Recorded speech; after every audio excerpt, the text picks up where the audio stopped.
Fundación Bases, por supuesto, muchísimas gracias por la presencia. Siempre nos llena de humildad y de agradecimiento a la gente que viene, sobre todo a la gente que viene de lejos. O sea, eso siempre, más agradecimiento todavía. Muchísimas gracias por el apoyo. Aprovechamos de nuevo para recordarles que en 2 años tendremos el Congreso aquí en Rosario, probablemente en alguna fecha de agosto, pero que en octubre del año que viene vamos a tener este mismo Congreso en Viena, en la ciudad de Viena, en Austria, así que es una linda oportunidad para seguir discutiendo la Escuela Austríaca, escuchando un vals también. Por otro lado, me gustaría hacer una mención puntual a cada una de las personas de la Fundación Bases que ha estado presente durante el Congreso y ayudando y transpirando la camiseta, que son Diego Pietrobón, Valeria Martínez, Pablo Dulco, Lucrecia Pelerino, Franco López, Carlina Tasquerío, que está por ahí, y Ezequiel Martínez y Yari Albano también, que ha estado dando una mano. A todos ellos muchísimas gracias y les podemos dar un aplauso también.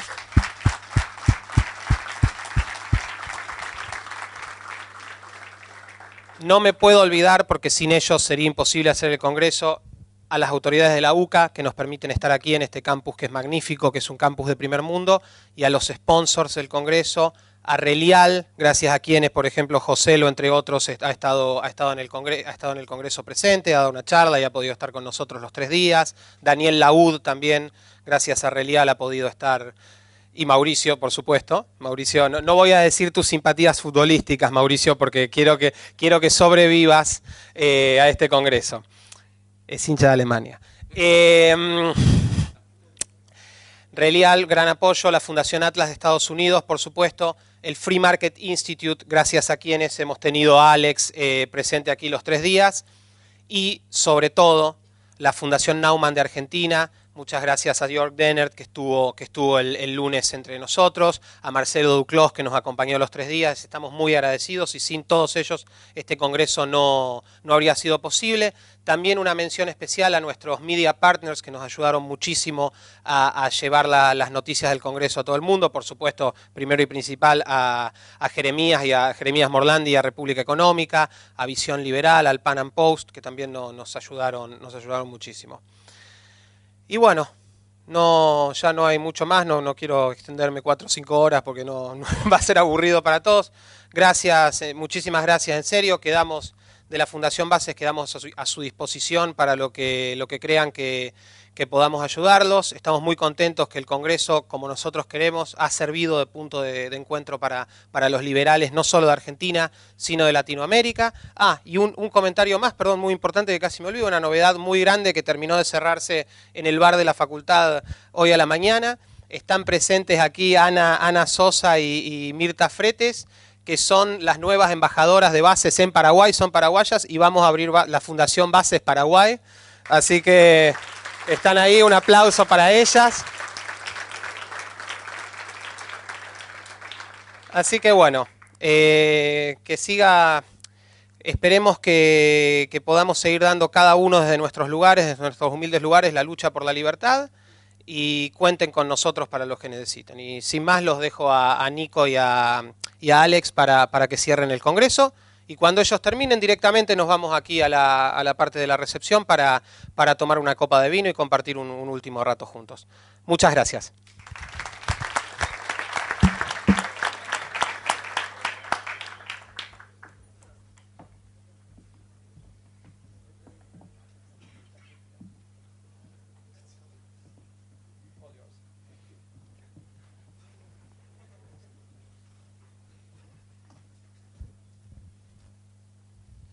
Okay.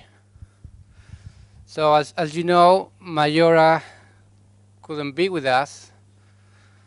So given that we have Alex Salter with us, we decided to have this informal talk and then open for you to any questions, comments that you want to do to either of us.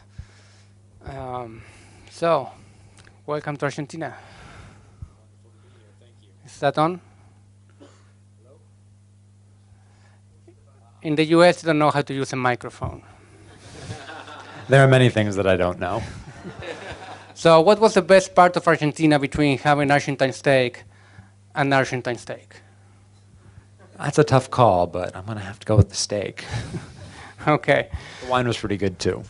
So we have, this is one of the nicest things of this Congress. We have a big portion of young students. So I thought it would be interesting if you could share with us your experience as a grad student in George Mason. Yeah, I would be happy to. Graduate school was some of the most fun that I've ever had in my life. Imagine 4 years where you get to focus on ideas that you love, that inspire you, that you're passionate about, but you don't yet have the responsibility of actually producing anything. That's graduate school, and it's wonderful, and I loved it. And at George Mason University, we cared very much about ideas when I studied there. And even though it was a program that was heavily influenced by Austrian economics, Virginia political economy, which includes public choice and constitutional political economy, law and economics, non-market decision-making in general, even though we emphasized all these things and were a bit on the heterodox side, it was nonetheless made clear to us that we had to understand and speak the language of mainstream economics. And so we had to learn the math, we had to learn the statistics. And at the time I resented that, but in retrospect I'm actually quite glad of it because it means now that we know how to speak the language of scholarly economics. For better or for worse, a lot of economics takes place in the language of mathematics, so you have to know how to speak it just because that's part of the responsibility of being an economist. Now, that being said, one of the things that I've noticed since graduate school is there has been a revival in qualitative methods. And so there are analytic narratives, there are qualitative case studies that you can do informed by the Austrian method in economic history and applied economics. That a lot of that is being done now, and it's a fantastic opportunity for young scholars who are interested in these ideas.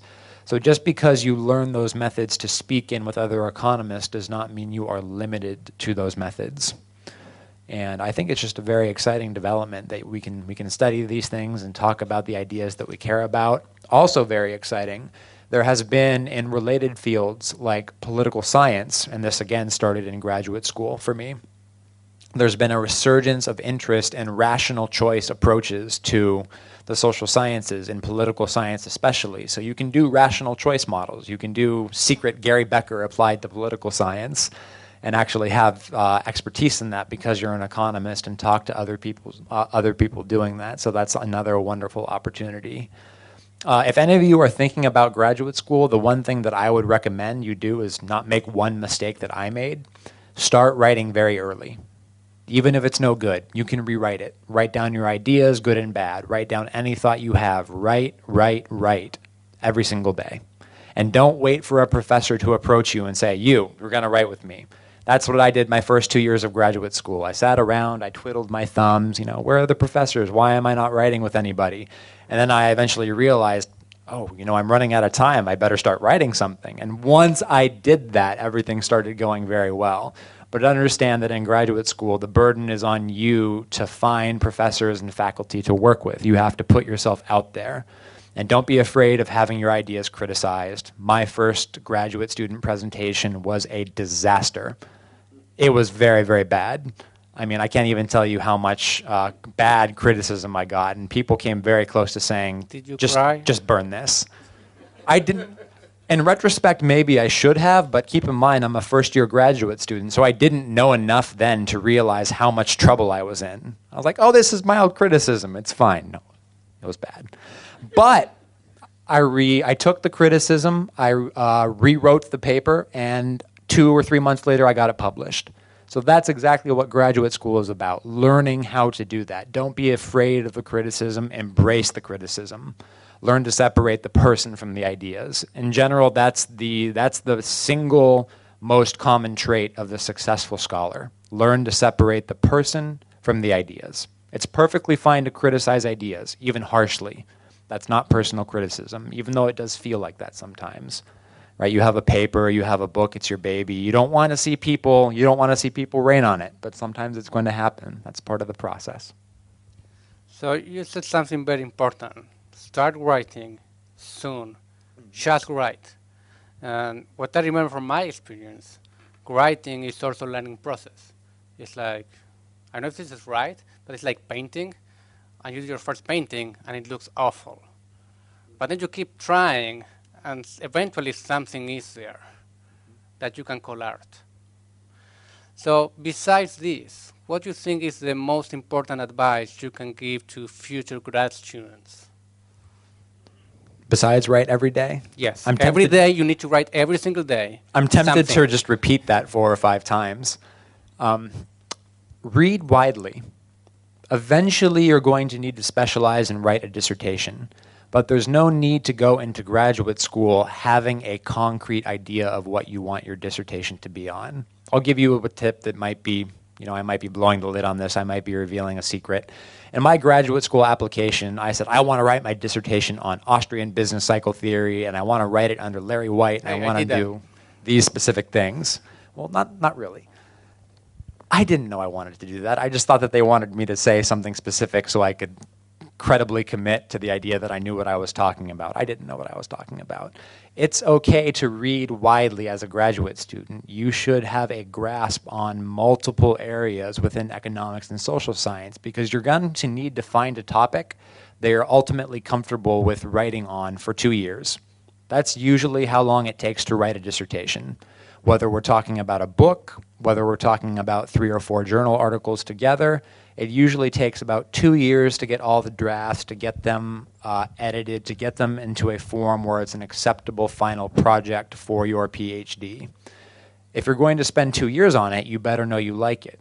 If you're going to find something that you like that much, you have to read widely, especially early on in graduate school. It's important to cast a wide net to explore areas that you might not get a chance to explore further down the road.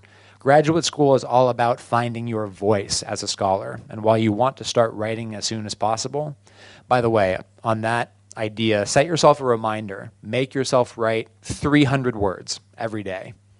Doesn't necessarily need to be scholarly. Put 300 coherent words on paper every single day, 7 days a week, including Christmas and Easter. Every single day until you get into the habit. Just 300 words, and then it's amazing the transformation that you will eventually undergo. But aside from that, I would say don't be afraid to cast a wide net. Don't be afraid to read weird stuff if that's what you're interested in. Go ahead, read weird things. Find a way to engage it from the economic point of view. That was one thing I did right in graduate school.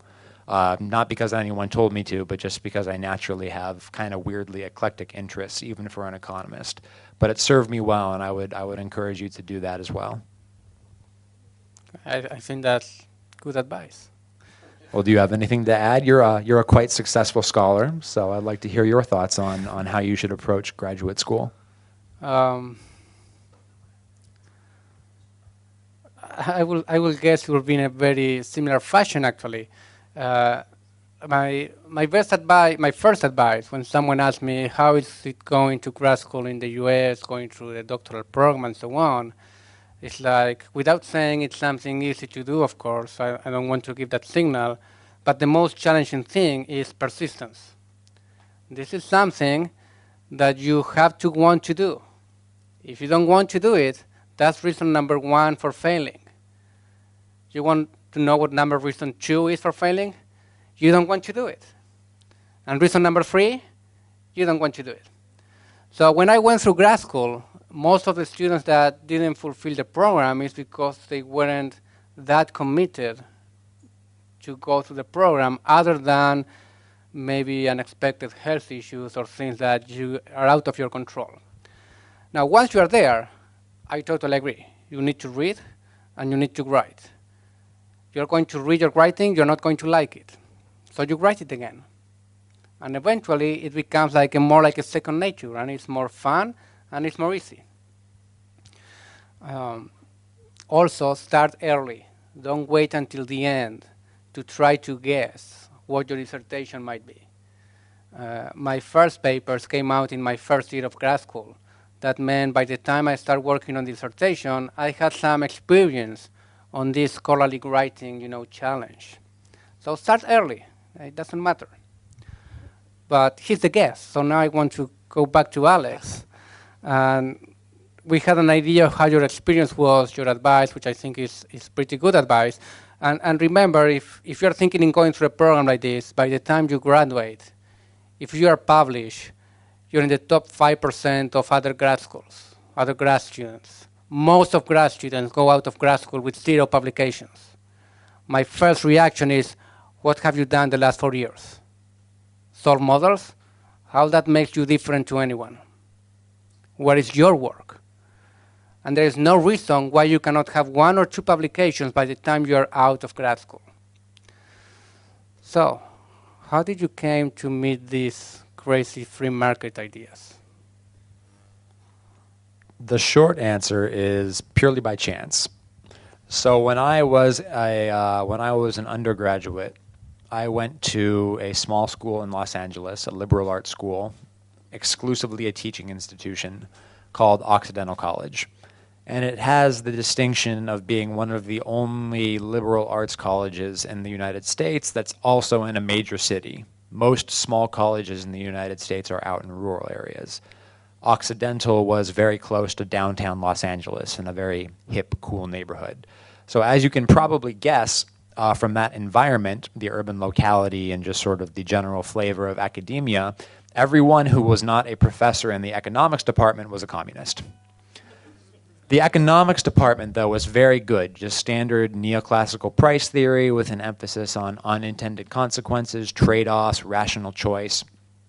But still, when it came to macroeconomics, which is what I ultimately wrote my dissertation on, we didn't know really that there was more than 2 choices. We thought that there was Keynesianism and monetarism. You know, we know in this room that they're actually the same thing. Sorry, Milton Friedman. But at the time, that's what I thought there was, right? And so I figured, yeah, I'm a monetarist. I'm a free market guy. So I'm in my senior year of college, my last year of college. I finished all my coursework, and I'm just waiting for graduation to approach. I have some free time. What do you do when you have nothing else to do? You just read random articles on Wikipedia. Click, click, click. I eventually came to an article on the financial crisis. So as a background detail for this, I was actually out of the country, out of the United States, when the worst of the financial crisis hit. I was studying abroad in England. So I kind of missed the financial crisis. I didn't read that much about it in the news. I wasn't following it that much at the time. So it's just sort of passed me by. So everything I found out about it happened a year or 2 years after the fact. So I get back and I'm reading this Wikipedia article on the financial crisis, and at the time, the way the article was organized was it had a list of competing theories for why the financial crisis happened. There was the Keynesian theory, there was the monetarist theory, there was the Minsky/post-Keynesian, there was the Marxist, et cetera, et cetera. And so I'm going through them one at a time. No, that's silly. No, that's silly. Oh, that has something to it, but I don't think it explains these other things. I get to this last one called the Austrian theory of the business cycle. I think, what on earth is this? I'd never heard it. I read it. I stop and I think a little bit. I go back and I read it again. Oh my God, this perfectly explains what happened. That was the thought that went through my head, right? The whole thing going on with interest rates, the boom-bust cycle. I thought, this explains what happens. Why have I never heard about this? Why have my professors never talked about this? I took a year's worth of macroeconomics classes. Why have I not even heard that this was an option? So I go on to do all this independent research. Eventually, I learned that if you want to get a graduate degree in the United States in Austrian economics, a good place to do that is George Mason University. So I applied to George Mason University, and I said, I want to do Austrian business cycle theory stuff. And then when I got there, I thought I would write on something different. And this is actually going to tie into another piece of advice I have for you. When it came time for me to pick my dissertation topic, I picked based on what made me not the happiest, but the most angry. Bad macroeconomics made me angrier than anything. So I figured, okay, hatred is a powerful muse. I will write on macroeconomics just because it makes me so angry when people get macroeconomics wrong. And it turns out that that was a good idea because it meant that it was something that I was passionate about. But it's just one of those examples of a completely lucky or fortuitous circumstance, right? I mean, I'm just reading articles on Wikipedia and then I encounter Austrian economics for the first time. How cool is that, right? How can you predict something like that? Just goes to show you the importance of reading widely. That reminds me of another lesson I learned from my advisor, Ben Powell, your boss. My boss at the Free Market Institute is also the scholar under whom Nicolás wrote his dissertation. So we have a scholarly relation in that way. And I don't remember where he learned this from, but there are two drivers that you should keep in mind when you want to write something successfully. You want to write on something that makes you really angry, so instead of punching someone in the face or insult him, you put it in words. Or you're really passionate about something and you want to scream it to the world, you put it down in words. That will be the easiest work to write and your best work. That's a pretty nice combination.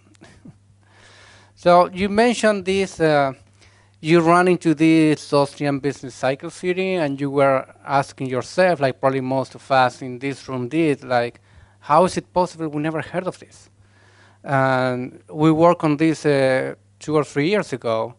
After the 2008 crisis, we found that many prominent macroeconomists were either explicitly or implicitly given a wink, a nice side to the Austrian business cycle to explain the 2008 crisis. What do you think is going on in macro there? Before the reply, may I just 1 second? Thank you. Cometí un error garrafal cuando mencioné a la gente. Me olvidé de mencionar a la persona que es la responsable de sacarnos a todos lindos durante este congreso, que es José Codina, que está sacando las fotos y que también es miembro de Bases. Perdón, que me sentía muy mal. Gracias. How do you see, what's your take on this turn? And do you have any guess on what might happen with Austrian economics and most, core mainstream economics in the near future? So the context for this, by the way, is that a couple of years ago, Nicolás wrote this really cool paper called A View from Vienna, an interpretation of the renewed interest in the Mises-Hayek theory of the business cycle. Fantastic paper, go read it. I hear the co-author on that paper is pretty good too. It's okay, I think he has like 50 journal articles or something. Something like that. That guy. But it was very interesting because immediately after the financial crisis, you had a slew of articles of people trying to explain what's going on in the financial sector, and many of them pointed to something weird going on with interest rates as one of the mechanisms. And of that subset, a non-trivial number, a fairly large number, made recourse to Wixellian theories of the interest rate and to the idea that there was a temporary divergence between what interest rates actually were on the market and what they should have been. Now, sometimes that was due to what they called a global savings glut, just people saving more and so interest rates went down. Sometimes they talked about central banks being too expansionary. But this focus on interest rates was promising because all of a sudden it's a price-theoretic explanation of the business cycle. We're talking about the boom and bust in terms of changes of relative prices, right? Interest being the price of time or the price of capital, not money, by the way. So it was interesting that there was this renewed microeconomic interest into the drivers of the business cycle, and at the time it seemed very promising. Unfortunately, I think the profession has since moved on. They became less interested in the precise cause of the crisis and more interested in what policy measures can we embrace to make sure it doesn't happen again. And that's when you get into the new literature on financial regulation, on financial stability, that I'm actually kind of disappointed it went that way because it's not that promising in terms of the ideas that we care about. But that doesn't mean that Austrian economics does not have a place in the larger economics profession. I will be honest, I don't think that Austrian macro has much of a chance of penetrating the mainstream in the next couple of years, but Austrian micro really does. There are all sorts of, again, studies that you can do influenced by Austrian economics and social epistemics, the theory of institutions, what institutions do to coordinate human behavior, rational choice explications of other phenomenon other than market phenomenon. These are areas that, even when they're not written on by Austrian economists, have lots and lots of Austrian themes. And there are scholars who are writing on these topics who are citing Mises, citing Hayek, citing Lachman on institutions, and they get their stuff published because this qualitative work on institutions is a very important topic right now. Yes, I would like to see more mainstream macroeconomic interest in Austrian economics, But given how dominated, at least in the United States, macroeconomics and monetary economics is by the institution of the Federal Reserve, it's really not surprising that a business cycle theory that says, hey, business cycles are due to central banks doing silly things, it's not surprising that that's not that popular. Something like my dissertation advisor, Larry White, wrote an article a couple of years ago where he looked at the articles that were published in the top macroeconomics journals and the top general economics journals. And all the papers on macroeconomics and monetary economics, 80% of the authors were affiliated with the Federal Reserve, with the central bank in some fashion. Well, given that they all work for the Fed or they have their research funded by the Fed, is it any surprise that they're not terribly critical of the central bank? Right? It's not surprising. We live in a world where there's a mutual overlap and influence between the institutions of academy and state, and that does influence the kind of economics that is popular and that is accepted within the profession.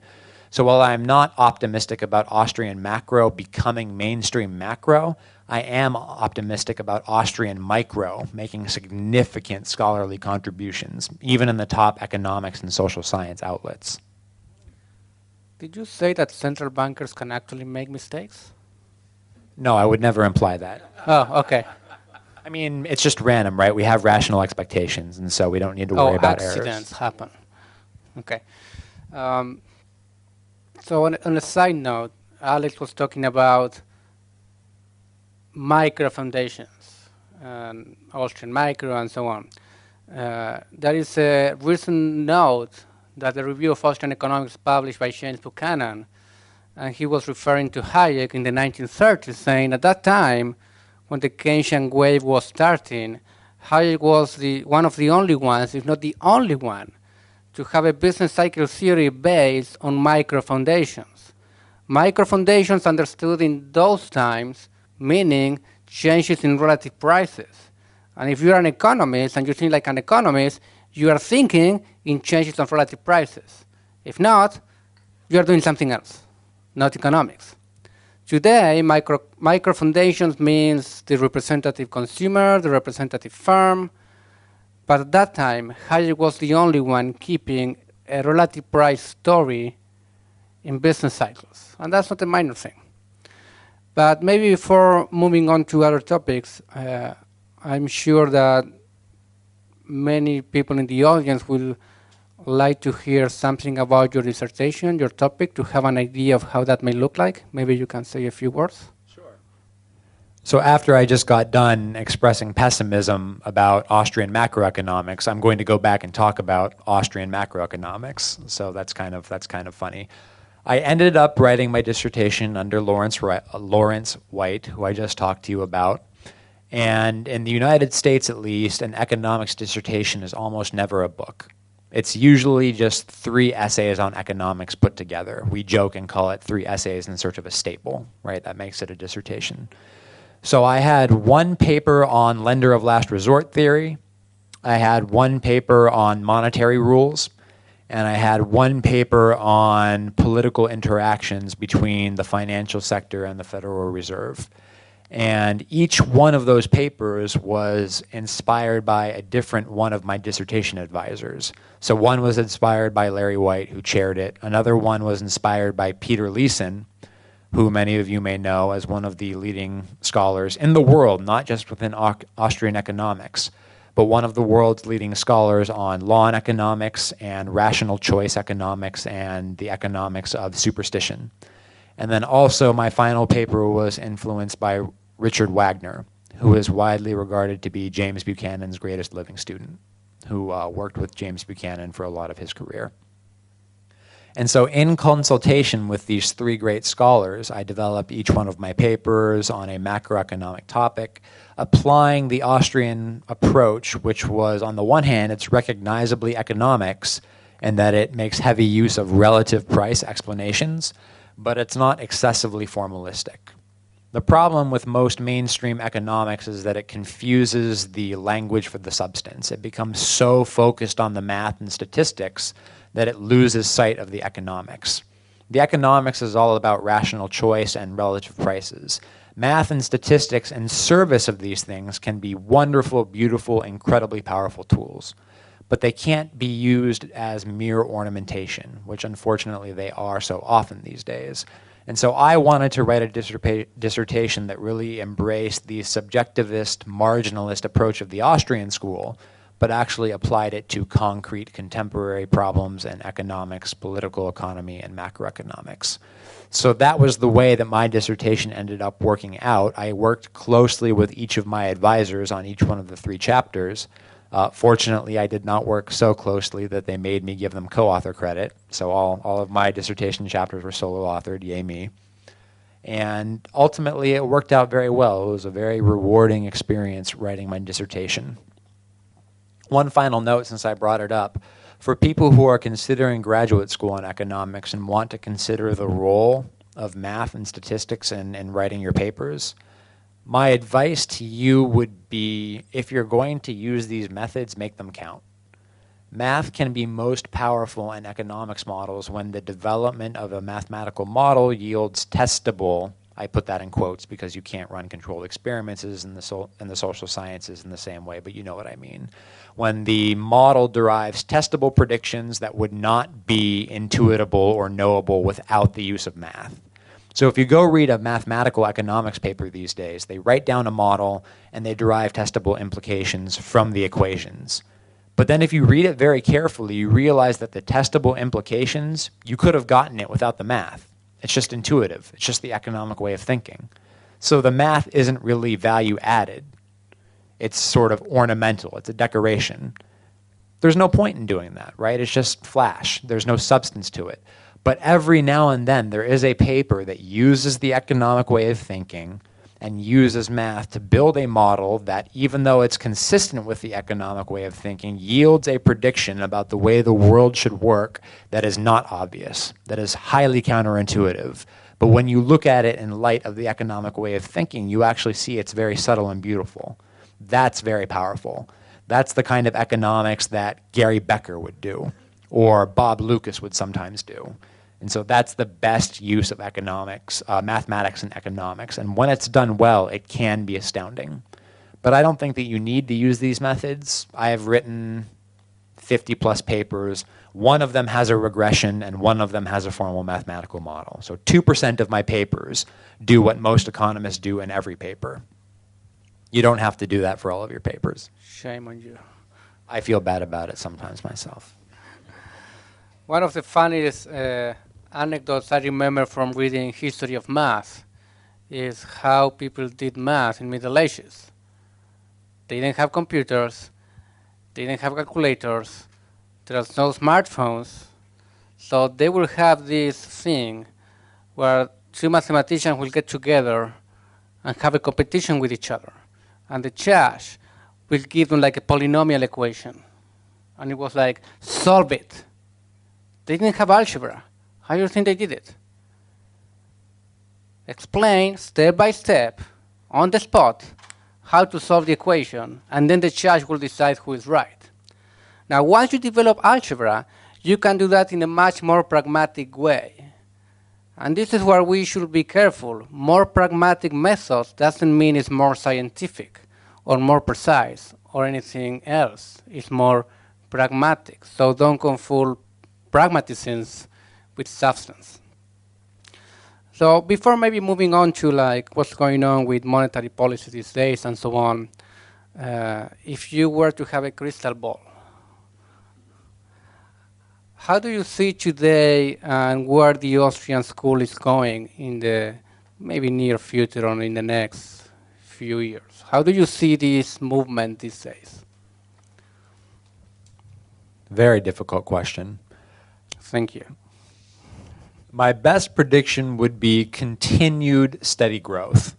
I don't think that we're going to experience an explosion, but I also don't think that we're going to experience a diminution or a lessening of interest. Programs are springing up all around the world where you can pursue both undergraduate and graduate studies in Austrian economics. I think that we're going to get more and more students educated with graduate degrees. I think we're going to place those students at reputable institutions around the world, and those students are going to in turn teach the next generation of students.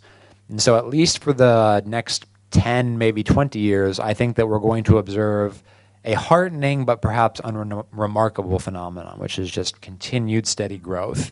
You're going to see more papers written that embrace the subjectivist, marginalist approach of the Austrian school. You're going to see more work in the field of what's called social epistemics, which is just a fancy way of saying taking Austrian insights about the nature of knowledge and the nature of cognition and applying it to social problems. And you're going to see more papers appear on those themes. This part, I think, may be interesting, especially in non-economics journals. So I think that you're going to continue to see those papers in economics journals, don't get me wrong. But I think that fields like philosophy and political science, and to a lesser extent, intellectual and social history, are becoming more and more open to these methods. Perhaps the greatest success case that we've had in recent years is a scholar named David Skarbek. Does anyone here know David Skarbek? Heard that name before?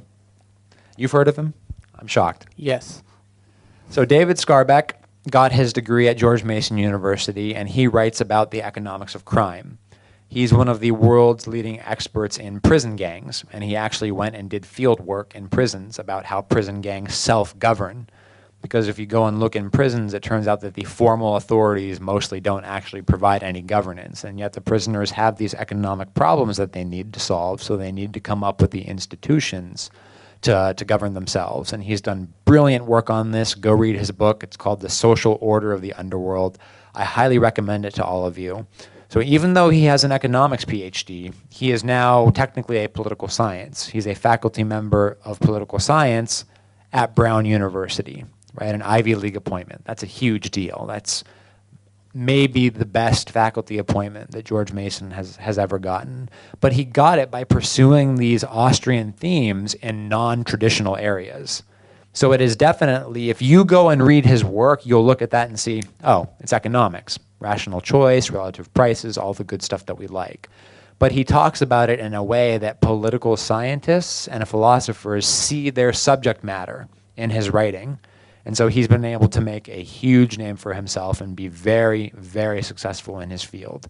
And I think that of all scholars right now, he's the one that young people should be trying to emulate. Okay. So maybe we can change subject a little bit and move to what's going on with monetary policy these days. So as you may remember, in the 2008 crisis, one of the things that the Federal Reserve did was increase the supply of credit. The interest rate hit the famous lower bound, or the lower zero bound, which means the amount of reserves increased so much that they went out of the normal area of functioning. So in usual times, if I'm the central bank and I need to increase money supply, I will print money and buy treasury bonds from the banks. And if I need to contract money supply, I will sell from my asset side treasury bonds to the bank, get the money. But during the crisis, the amount of money I had to print was so much that I had to also come with a way to control what was going to happen with that money going from the banks to the market.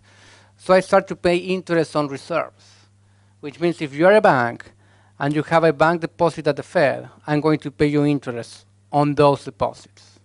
Therefore, I'm going to give you the incentive to give the money to me rather than the market. And that was a major change in how monetary policy is executed. Can you explain this a little bit? Make a comment? The short answer is no, but I'm going to do it anyway. So the joke is nobody can actually understand why the central bank did this, because it turns out that they sort of shot themselves in the foot, so to speak, in hamstringing their own policy and making their own policy less effective than it otherwise would be. So the financial crisis rolls around, and as Nicolás said, a very different approach to monetary policy developed out of central bankers trying to grapple with the unique situation that the 2008 crisis posed. So if you can imagine the market for bank reserves held at the Fed, the relevant interest rates that are on the market that the Fed or the central bank tries to influence are between two rates. Up here is what's called the discount rate, which basically means the rate at which private institutions can borrow directly from the central bank.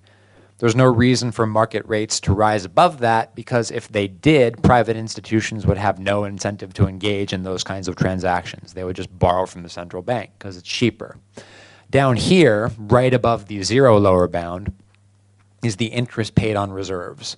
Market rates can't fall below that, because if they did, banks would not loan out the money. They would just keep the money in their bank account at the Fed and earn a risk-free rate of return higher than what the market was paying. So once upon a time, traditional monetary policy, the way that it's still written about in most monetary economics textbooks, is about the central bank adjusting the supply curve of reserves, shifting the supply curve around to try and hit a target for the federal funds rate, the overnight rate that banks loan money to each other to meet legal reserve requirements or just to meet their demands for safe assets. Now, however, because the Federal Reserve flooded the market for liquidity, we're now in a situation where we've run up against the interest on reserves constraint. Market rates can't fall below that because banks won't do anything if they did. They would just keep the money in the bank account thinking, why not? I'm earning a risk-free rate of return higher than what the market is giving me. So in that kind of a world, the central bank no longer buys and sells assets. That's no longer the relevant monetary policy transmission mechanism. Instead, what it has to do is adjust the rate of interest on reserves.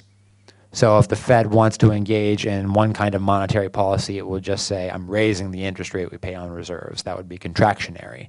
Or if we want to engage in expansionary policy, we now say, I am now going to lower the rate that we pay on reserves.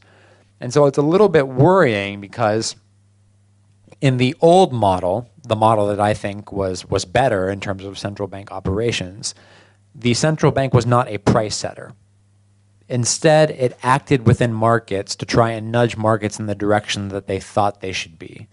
So it's sort of misleading to talk of central banks as setting interest rates. They don't set interest rates, at least not the federal funds rate.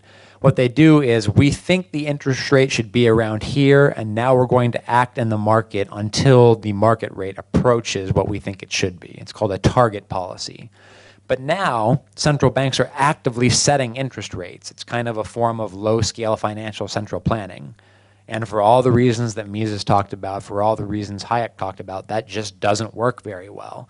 And it also entails much larger direct control over credit allocation by the central bank.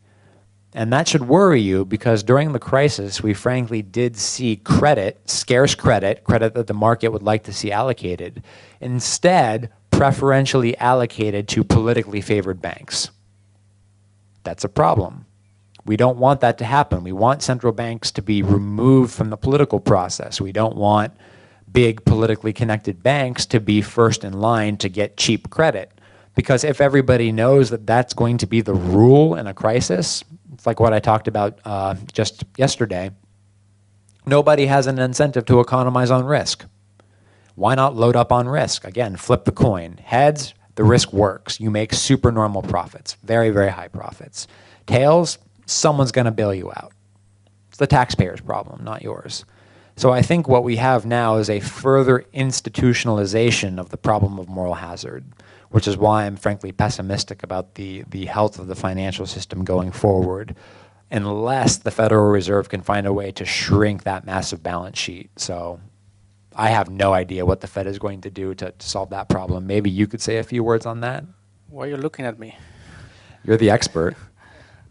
I remember this being called the exit strategy when Bernanke was still at the Fed. Exit meaning how we get away from putting all these massive amounts of reserves into banks.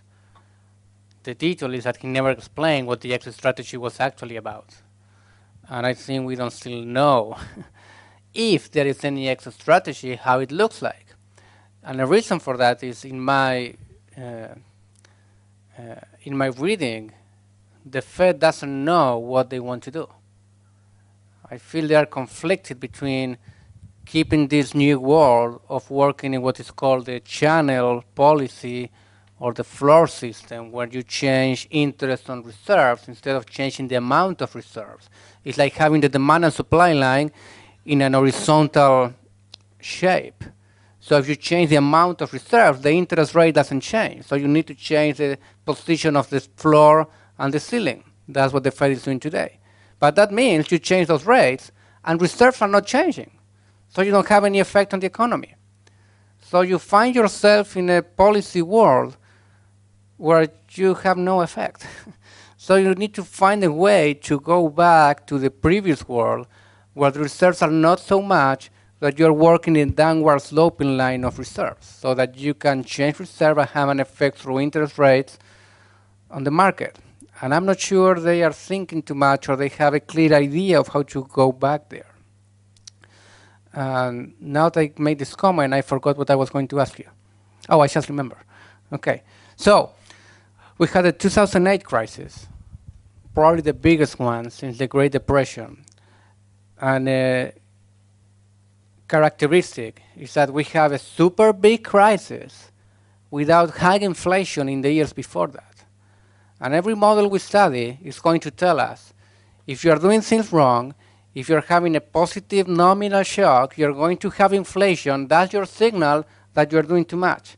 We don't get inflation and we get a massive crisis. That's a very, very, very big empirical disconfirmation of the way to think about this.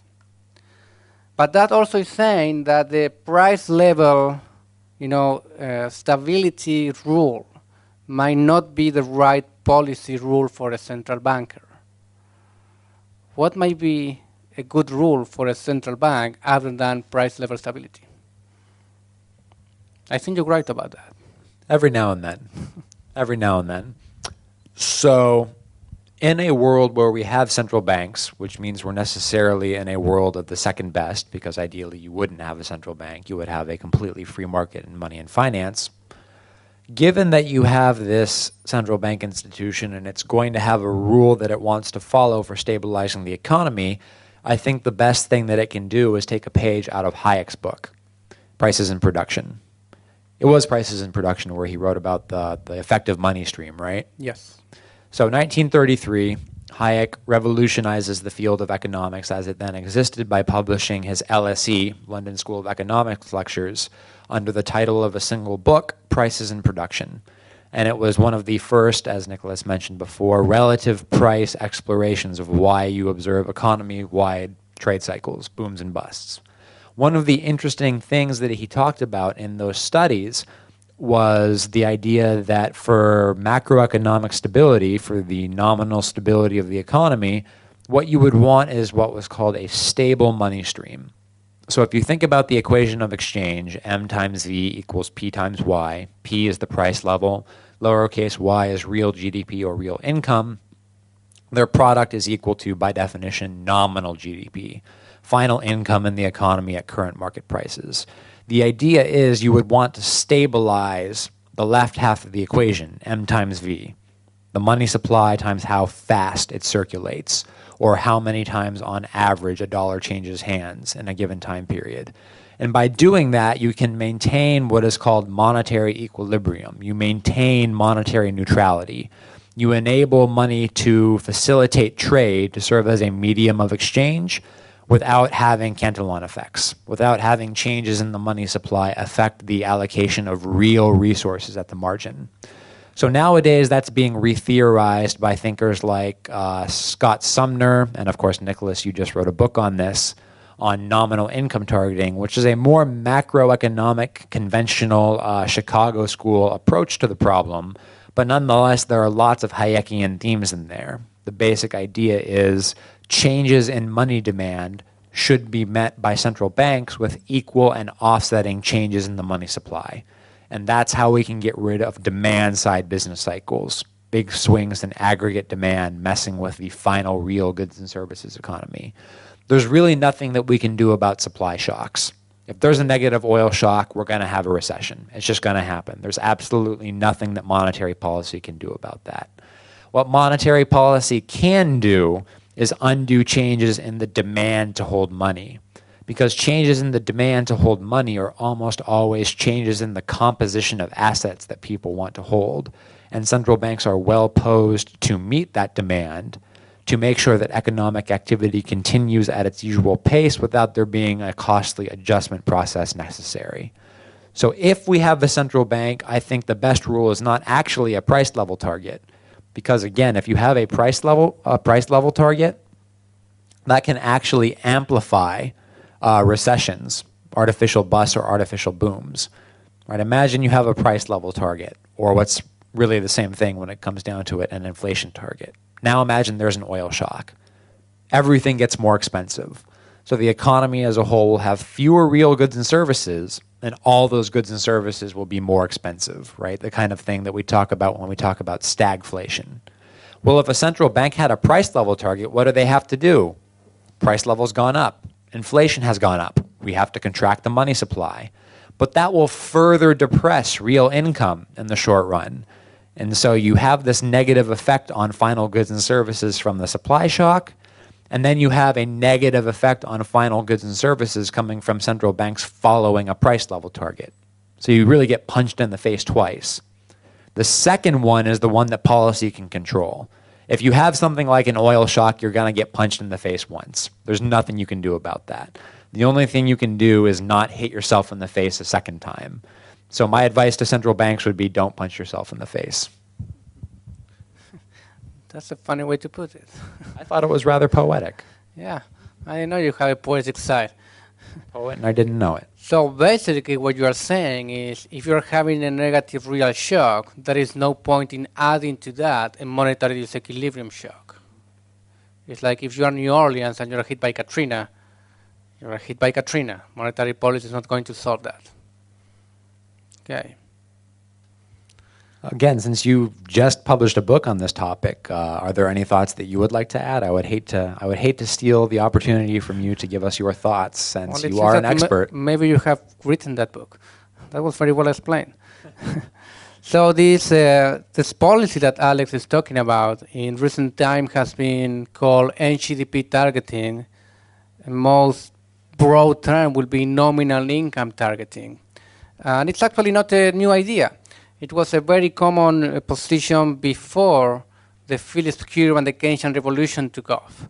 So Mises, Hayek, Pigou, Hedgeworth, and a very significant number of prominent economists will say price level stability is the wrong way to go. You need to keep your nominal stream in place. And this idea lost prominence and came up again after the crisis in 2008, mostly by the work of Scott Sumner, George Selching, and a few others. And if you look at the 2008 crisis and you plot nominal income, you can see it's growing up at something like 5% per year, and then it falls in the crisis. And it doesn't go back up to its previous level. It stays down and starts to grow at 5% again. So not going back to that level means all of us, we have less cash than we want to hold, so we contract our consumption and purchases and so on. And that's the argument that Scott Sumner and a few others are pushing forward. People are having less money they want to spend, the economy is going to go into a deeper recession than needed. So the book is exactly about these issues. There is actually a chapter about the 2008 crisis, which is something to keep in mind when you have a big crisis. You don't only need to explain why it happened, you need to explain why the economy fell so much. And you have two combinations. One is an expansionary monetary policy story, but also you need to put in there the institutional framework, the regulation. Why is the excess of money going to one particular market, like the housing market, and not other markets? So you need to go down to the particular situations in history at the time to see why a crisis developed the way it did. During the Great Depression, the excess of money was being channeled to brokers, and brokers will buy stocks. Therefore, you have a bubble in the Dow Jones. For the 2008, you have a regulatory framework forcing banks to put money into the mortgage market. Therefore, you have a bubble in the housing market. But you need both, an excess of money and something that explains where that is going. Anything else you would like to share before we open to the public? I think I'd just like to add that that last point that you made was very, very good, and it's something that even Austrian economists don't explore often enough. The Austrian theory of the business cycle is a theory of unsustainable booms in general. When you actually apply the theory, you need to have some explanation for why the boom happened where it did. Depending on the historical circumstances, maybe you observe economy-wide overproduction. That's not what we observed with the financial crisis. All the excess credit, the artificially cheap credit, went into housing markets and the secondary financial asset markets that had some connection to that. Austrian theory of the business cycle can explain why there was a credit bubble. It cannot explain why the credit bubble went into the housing and finance market in particular. So you need to take the general theory of ABCT, Austrian business cycle theory, and combine it with historical institutional detail about what actually incentivized people to take that cheap credit and put it to the housing market. I think, unfortunately, one of the reasons that the Austrian theory of the business cycle has not been taken as seriously as it deserves to be taken is because many of its public advocates forget to do the second thing. They talk about the Austrian theory of the business cycle and then think they're done. And then the critics reply, if you're right, why housing? You need to answer why housing. And it turns out that there is a very good answer why housing. There are all sorts of policies in the book that made housing artificially cheap in terms of relative prices. So again, you need to get back to a relative price story. So unless you do both, you don't have a complete story. And if you don't tell a complete story, economists who, for all their faults, are very, very good at sniffing out nonsense are going to point out that your story is lacking. Agree. Like our Gabriel Zanotti will remind us, don't forget conditional assumptions. So we have some minutes, and we wanted to have the last few minutes open for everyone to make questions to either of us. Alex, any comments, anything you want? Let's take advantage of his time.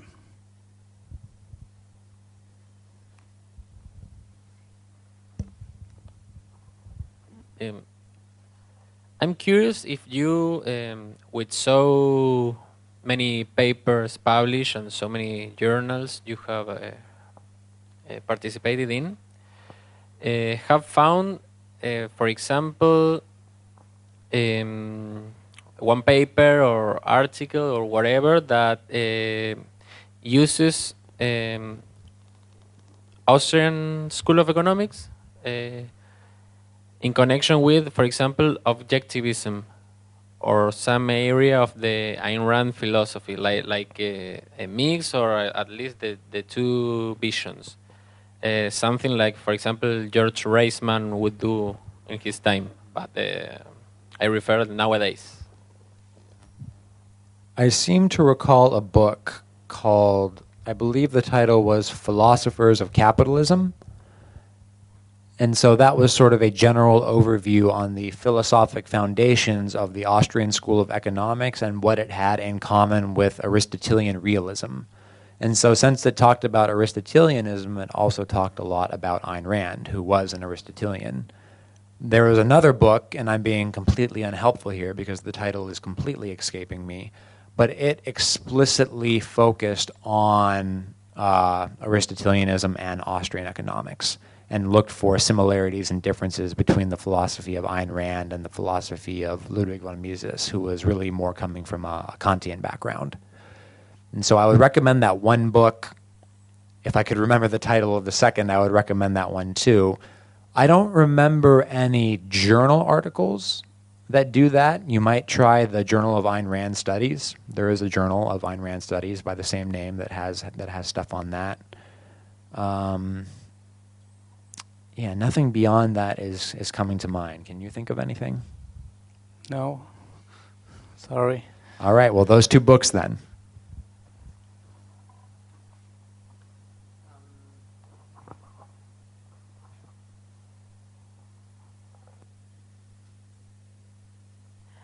First, Nicolás, what is the name of the book, of your book? Oh, let me think. Right. Monetary Equilibrium and nominal income targeting. Okay. And what do you think about the mortgage bust that is going on here with the new government loans for houses? Here you mean where? Argentina. Well, we have this new instrument, the UBA. I never understood it. In part because every time I try to read it, I find the information incomplete. So I know there is two things. One, there is some inflation adjustment, but there is also a cap on how much of the personal income you're going to put into the mortgage, which means what you don't put in every month, it has to be adjusted somewhere else, and that's the part I'm missing. So what I would be worried about is if this market is being fueled by out of equilibrium interest rates, because sooner or later that's going to correct. And the later, the harder the correction will be. Now, how much of that we have is what I don't know, because I really don't fully understand the UBAs. And I don't know how big of the market share they are. We do have a very small credit market. So that's also another issue. That's all I guess I can say.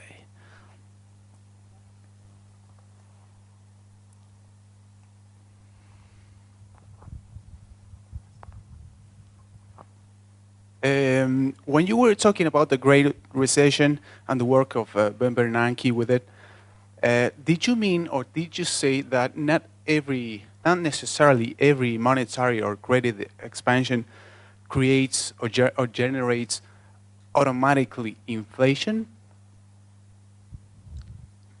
This for anyone in particular? For you both. For you both. Well, it depends a little bit on how you define inflation. If you define inflation as any increase in the price level, then to have that effect, money supply needs to grow more than money demand. If you define inflation as an excess of money supply over money demand, which may or may not translate into an increase in the price level, then maybe you can have inflation without price levels going up, at least in the short run. Now, in this rule that Anna and Ax we were talking, what we asked the central bank to do is what happened spontaneously in free banking. If there is a change in money demand, money supply should offset that, but don't do any more than that. In terms of Bernanke, there is one more point that, even if it's not directly related to this, it's worth knowing. Remember that his academic career, his research, comes from studying the Great Depression, and his point is that a major player, a major issue was that the chain of payment was broken. That's what's driving his too big to fail doctrine. If I let big banks fail, the chain of payment is broken, and that's not going to be replaced very fast. So I need to bail you out, even if you are insolvent, because I don't want payments to stop in the way. And that's where you see him bailing out banks and at the same time taking out liquidity. And that's where you have a fall in nominal income instead of having that stable. I don't know if you want to add anything. I pretty much entirely agree with your explanation. I would just harken back to one thing that Nicolás said about trying to diagnose the business cycle in real time. So mainstream economic models really don't have a way of understanding booms without there also being inflation. And so in the run-up to the financial crisis, inflation was not very high because financial markets are not included in conventional measures of the price level of inflation.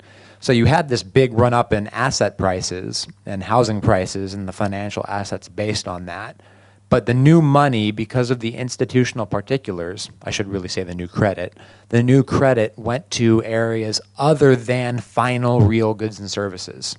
So because of that, you had a boom, but no big effect on the price level. But the prevailing macroeconomic models said if there's a boom, there will be an increase in the price level. So at the time, central bankers who were relying on these models looked at the price level and said, no spike, we're okay. which is why they missed the diagnosis, because they were looking in the wrong place. Just to pinpoint his example, 3 reasons why an excess of money may not translate into inflation, at least in the short run. One is you increase imports. So you buy more goods from the rest of the world instead of driving domestic prices up. And that may happen if the rest of the banks are following your lead and the exchange rate remains more or less stable. Another reason is equity, stocks. The price of stocks go up, that's not part of the CPI, it's not part of core CPI, not part of the GDP deflator, you may miss it, that was the Great Depression case. Houses, is the price of houses in CPI? No. Right, NASDAQ. But the other example is related to the 2008 crisis, price of houses going up because price of the house to buy is not in CPI, that's not going to translate into inflation. Yeah, so there are different cases, that examples that to the point he was making.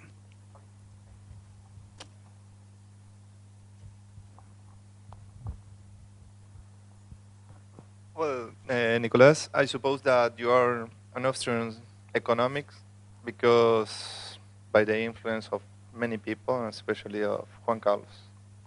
Have you ever doubt about the Austrian School of Economics? Have you confronted with your father? Sorry, what was the last part? If you confronted with your father about the Austrian School of Economics? If I talk about that with him? Sorry? If I talk about that with him? Yes.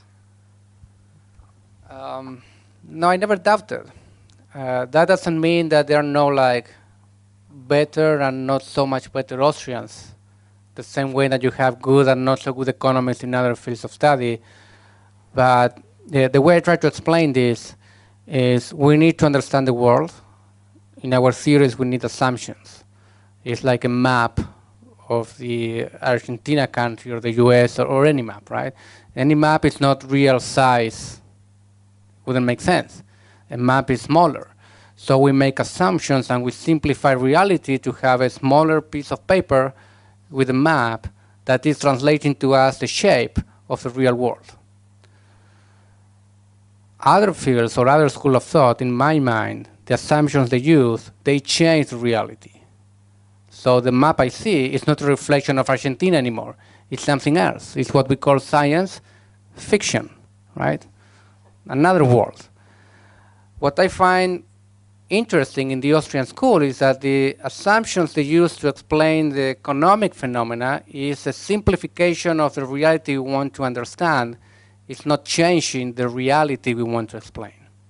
So in that sense, I don't have major doubts. That doesn't mean there are things I like more and less. There are some things I like the business cycle theory, the free banking literature. There are things I don't like very much.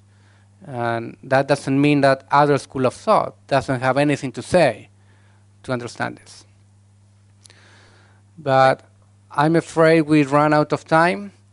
I want to thank everyone for coming to the conference, Federico and Bassett Foundation for putting this together. Let's meet for an informal talk outside. And most importantly, see you again in 2 years.